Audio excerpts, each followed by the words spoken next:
Yeah, it was an unbelievable day for us. I think we were in a really good spot beforehand mentally. Physically we're still rounding into shape, coming off GLIACs a little bit. But to start with the women's race, to watch it unfold on a course like that and to be able to see the whole race and really kind of know where our second, third, fourth, and fifth runners were in respect to one another and watching them move up throughout was unbelievably exciting to watch. Emily ran the best race of her career up front, and it really was just kind of incredible to watch and just see how it unfolded for them. As soon as they finished, I was pretty confident. I looked over at Chris and I was like, I think we got second, because it was just how close together they all were. And then the results showed that, and to be where they were in September after Michigan State, to just watch them every single race make these huge strides in progress and really start to gel together as an actual team. It's the first time in my relatively short career that I've actually seen a group of people grow together throughout a season like that. So it was awesome to see. I was so excited for them. They were ecstatic afterwards when they found out. So I'm just really excited, and I'm humbled at the work that they've put in. It's it makes me take a step back and just be like, holy cow, you really get to be part of something special with that group. So I'm really excited to go out to California with them. And then on the men's side, we knew that we were good. We knew we were ranked second going in. We were kind of in a different space as far as how we were looking at the race, I think, in almost a negative way, where it was like, don't mess up rather than go out and get it. And I think we've had that for the last two races now. So when the men finished, we were actually kind of gloomy because it was pretty spread out for what we're used to. And I think there's a pretty big error on my part as a coach to kind of let that happen as far as how we were looking at things. When we put 3 in the top 15 and we put 4 in the top, I think 32, 33, you're going to be pretty darn good. But I think we were looking at the wrong things initially. Now, when the results came out, it turned into elation, and we were unbelievably happy again. And I think it took the monkey off those guys' backs, where all year we've been building and building and building. And it's been, high expectations, now higher expectations, now higher expectations and pressure, and the need to perform under these certain situations. And now, we've qualified. We're an auto team in.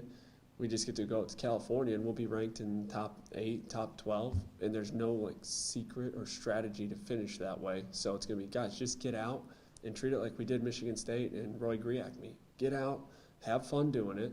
Don't worry about results. Worry about what you're doing right now, and let the timing company figure out where we placed. So I think we're able to reframe kind of how we're approaching training and racing now, that those two big championship meets and that pressure is kind of off our backs.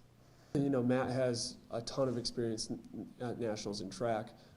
Clayton ran at the U20 national championships last year in Florida. So I think, Braden and Emily and Gabby and Carly will be able to kind of share their experiences from a year ago. But I do think it's going to be quite a different race and quite a different environment, where it was just a sloppy mud pit last year. I don't think we're going to get that out in Sacramento. So I think the big thing that they could kind of share their experiences with is kind of that almost electric environment, at the start line. Everyone knows what's about to go down, and everyone's very, very focused towards the same goal of trying to win.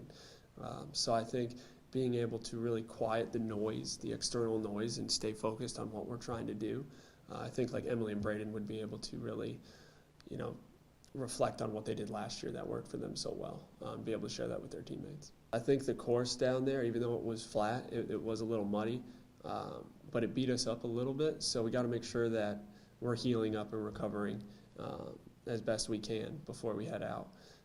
The other thing that we're going to try to do is make sure that we're managing stress for most of them, because they are going to miss a good amount of class next week. So we got to make sure that all the schoolwork and exam stuff is well planned out, that when we get to the line, not only are we healthy physically, we're healthy and fresh mentally to be able to provide the effort that's required for success at a competition like this.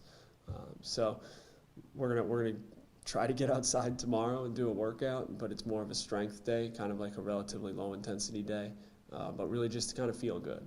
and we'll see kind of what the weather has in store the rest of the week to see where we go from here. Luckily, it's November in California. I think the temperatures are going to be in like the 70s, so like that's bearable. Obviously, you go from the teens to the 70s, it's going to feel different, but at the same time, I think what we've seen it in track a little bit is where our kids train in this stuff relatively consistently, that when we do get to go to warmer or more enjoyable climates, it's kind of like a mood boost and almost like a performance boost because they're in such a more comfortable environment, so they're able to push themselves a little bit further.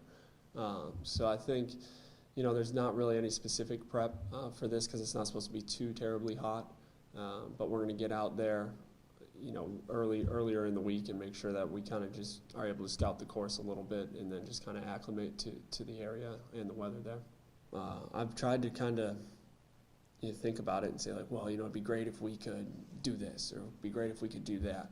But I think the biggest thing that I really enjoy focusing on and I enjoy watching happen is just having the kids be completely engaged in what they're doing. And I think if we do that, I don't know what place we're going to take as a team. I have no clue, what the standings are or how many individual awards we're going to get. But if they can do that and completely engulf themselves in the task at hand, then I can watch that and be able to congratulate them at the finish line. If we're worried too much about external things that we don't necessarily have control over, then I think we are going to leave our best performance out there and not really be able to look back in this race as a positive experience for them. So I think the biggest thing we can do is just understand who we are and what we're trying to do and focus on the actual process of doing it rather than trying to be, top 8 or the women try to be top 7 again. We just got to focus on getting out and racing, and I think this last weekend was a pretty good test for that for them.